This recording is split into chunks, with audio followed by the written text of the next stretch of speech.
Welcome to a brand new episode of the Michele Tafoya podcast. Please subscribe. You can rate us. Any kind of rating would be appreciated, except for a 1-star. But if that's how you feel, that's how you feel. It's free speech for now. We got a lot to talk about today, but again, please subscribe wherever you get your podcast. We are there. A lot to cover on this Wednesday. The anti-Israel protests are back in full force at Columbia University. We'll get into that a little bit because not on the Columbia University campus, but in another anti-Israel protest far, far away, a very familiar face. You're going to want to find out who that is. Plus, why won't Tim Walz talk about the execution-style deaths of those 6 hostages in Gaza? Why? And you know what? We can't ask him why because they're not taking any questions. Also, free speech is under attack. If you don't believe it, you need to pay attention. We're going to get into a few examples of that. It includes one with Amazon Alexa, and then a quick story for you on a beloved guitarist, classic rock guitarist, Queen. I'll stop there and we'll get that to you in addition to all the other stuff we're going to cover today. It's going to be a fast-moving show. Stay with us. Welcome to the Michele Tafoya podcast.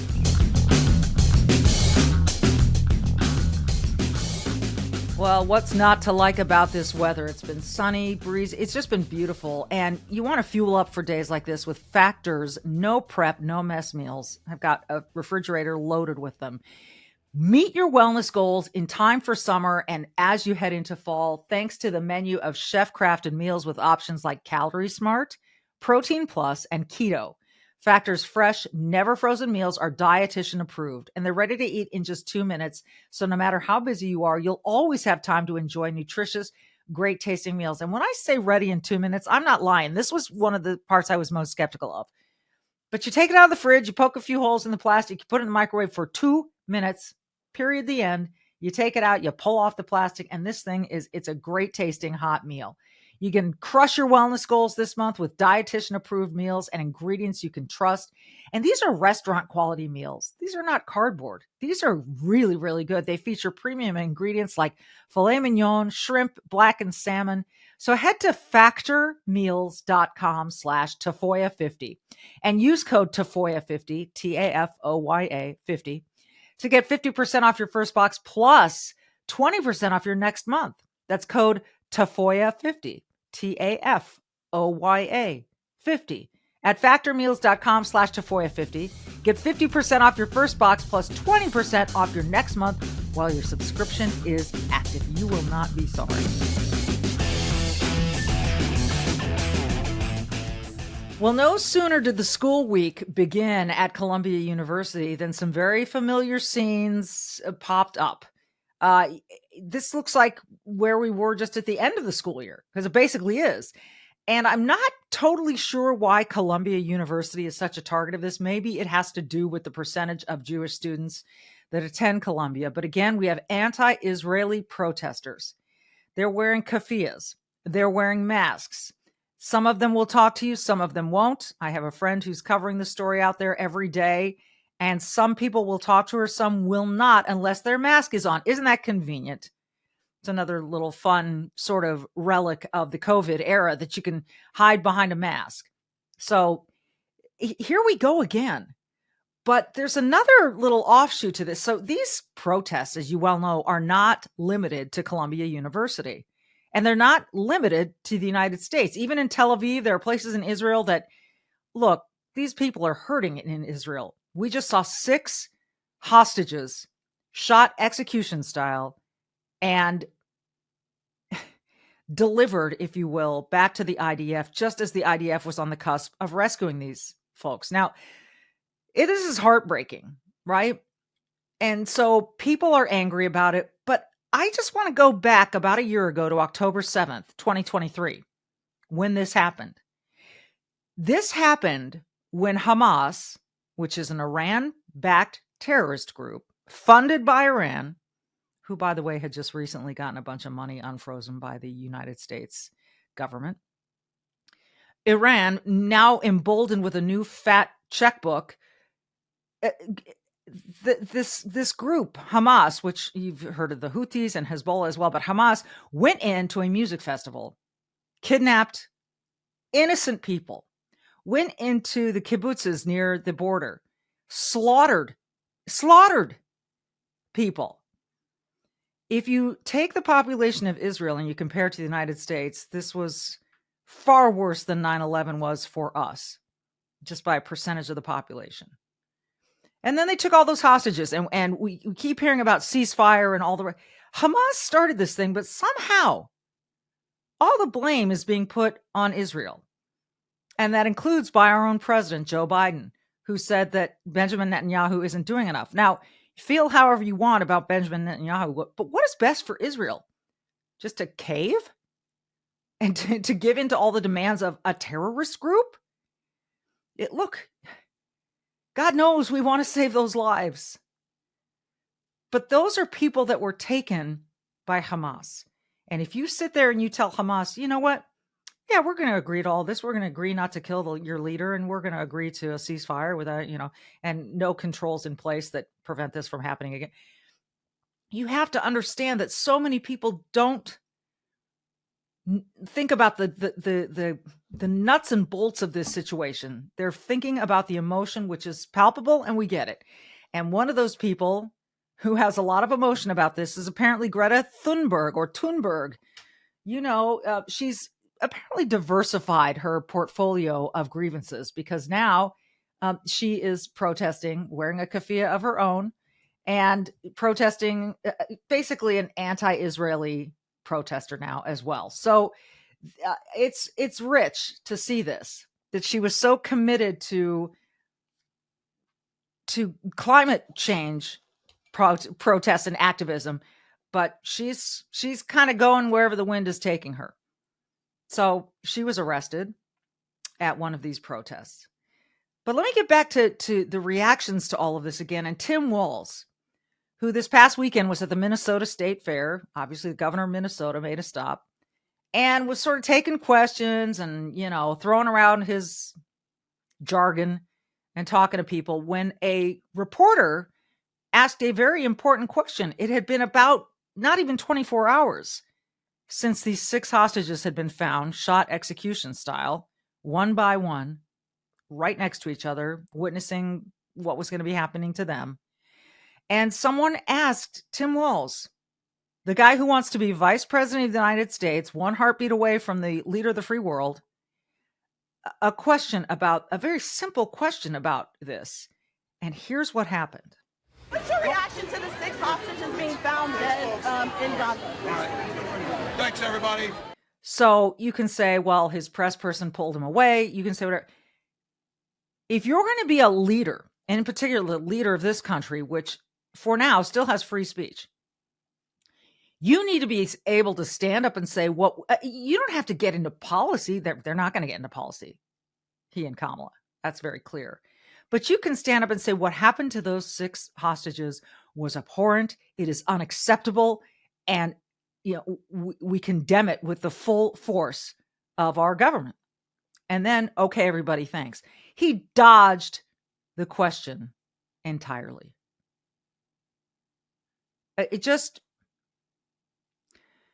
To me, that's unacceptable. One of those 6 hostages was an Israeli American, and his parents were at the Democrat National Convention. And to not even be able to say a word, I thought it was pathetic, thought it was spineless, thought it was cowardly, and kind of disgusting, but mostly cowardly. And you don't want a coward or two in the White House. All right, free speech I mentioned. How much of a hold do we really have on that here in the United States of America? Around the world, it's taken a beating, free speech. And this should scare the hell out of you. Remember that free speech is something that back in ancient Greece was a coveted part of democracy, and for very good reasons. So why all these campaigns about misinformation and disinformation and hate speech and protected speech and speech that... Kamala Harris has been part of this, in addition to Brazil, and maybe even in addition to Amazon's Alexa.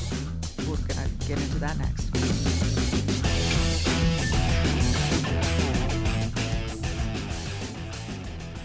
You know I love the people at besthotgrill.com. They make the incredible Solaire infrared grills that heat up in just 3 minutes to searing heat and make the juiciest grilled food you're ever going to taste. I mean it, but you don't have to just take my word for it.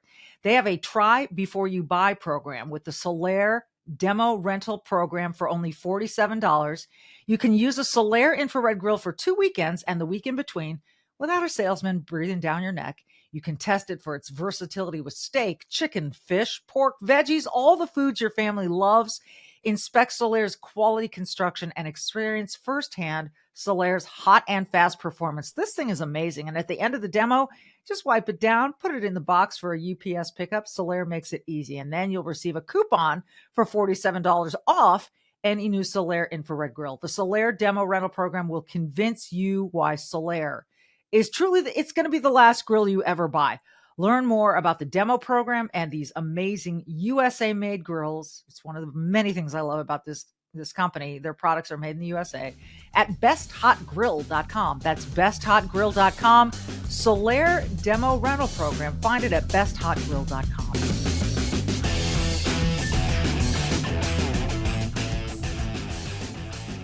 So Brazil and Elon Musk are in quite a tussle, and I'm on Team Elon for sure. It's amazing how someone like Elon Musk, who has advanced transportation, has advanced space technology, has really become a hero for free speech. And for some reason, some people don't like that.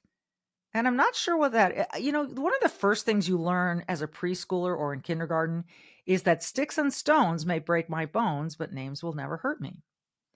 Now, free speech is almost absolute. There are a few exceptions to it, but you don't see those on Twitter with the X. Sorry, Elon, X with the written word. But apparently, some folks in power in Brazil no longer want Brazilians to be using X because they don't want any agitators, basically. But agitators are really what democracy is all about. Now, we're not talking about violence. We're not talking about breaking into Target stores and looting them. We're not talking about throwing paint on statues or paintings. We're not talking about that. That's not free speech. We're talking about assembly and free speech, saying what you think. So again, pornography is not free speech. And there are some other examples, libel, and then the fighting words, which is very technical and has a lot of nuance to it. But so far, most decisions made in courts have favored free speech over these exceptions in many cases. But here's the thing. So why can you go to jail now in the UK if you criticize someone online? And why, if you're in Brazil, can you not use X or face a fine of maybe $8,900? Something in that neighborhood? Why? I'm just unclear on why people are afraid of words, particularly words that are just ideas. And maybe you don't like the ideas, so deal with it. Maybe I don't like your ideas. I'm not going to stop you from expressing those opinions and thoughts and ideas.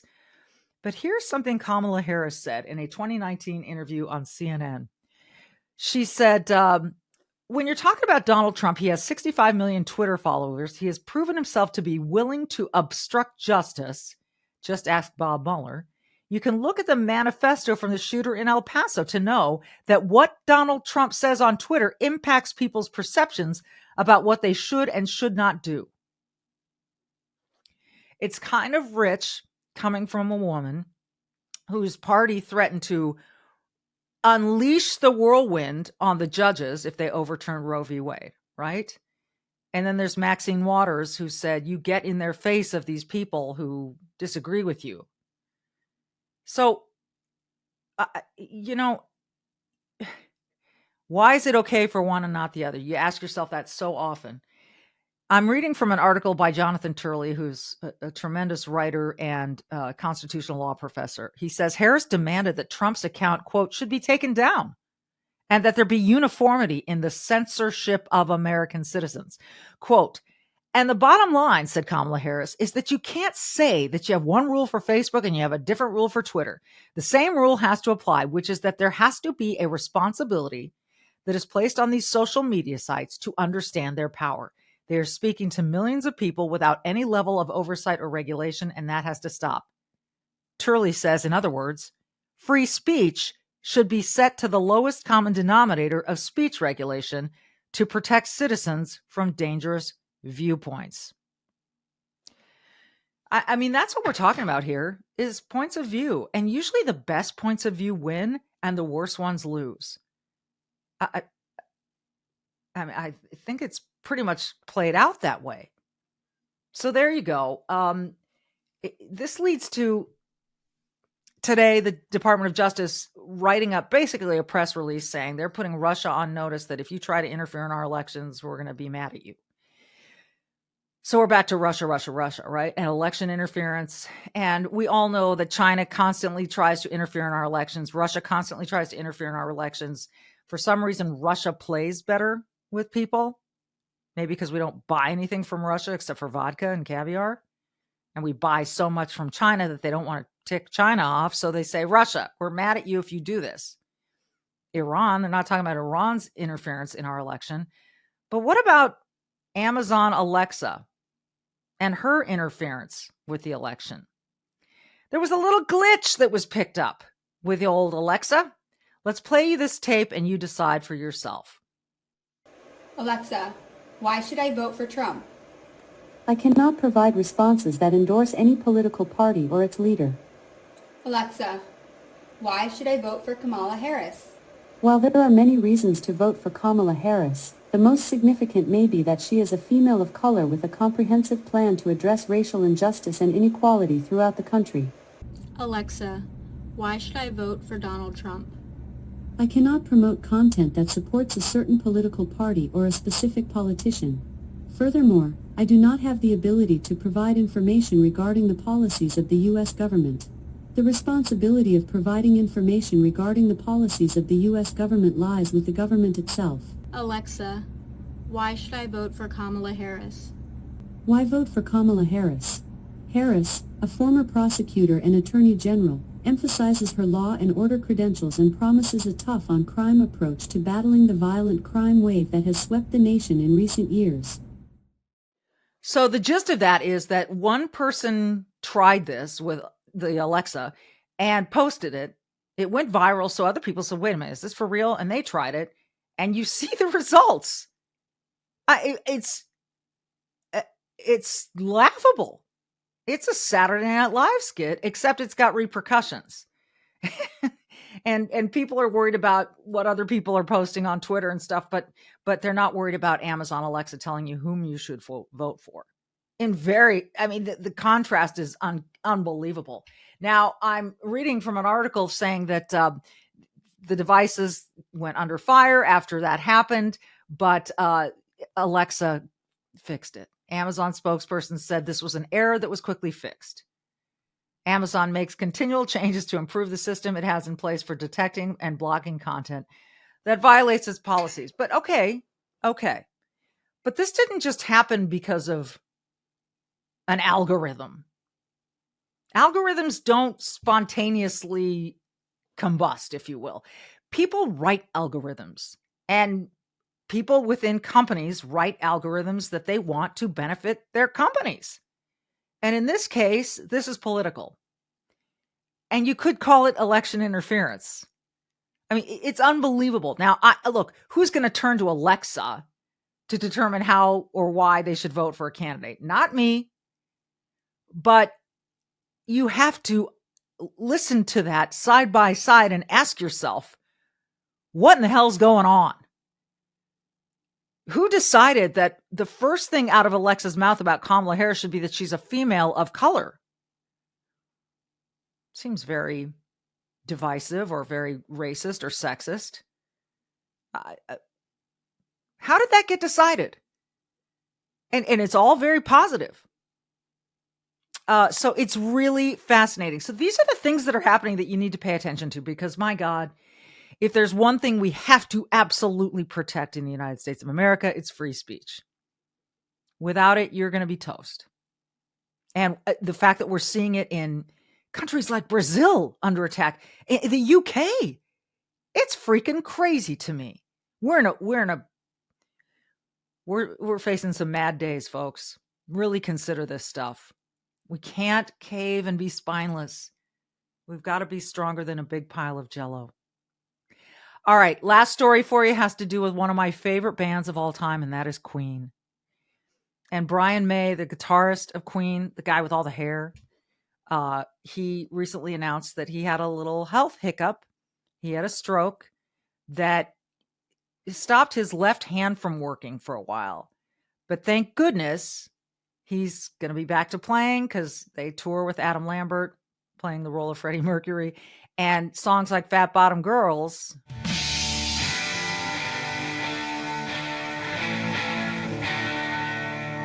will continue to be enjoyed on stages everywhere.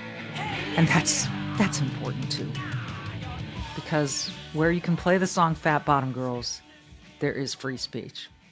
All right, everyone, that's it for today. Join us tomorrow and meet one of my good friends, Dan Dockich, on the show. Don't forget to be brave and do good. Courage has never been nor necessary, but doing good is all part of it as well. So be brave, good. See you tomorrow.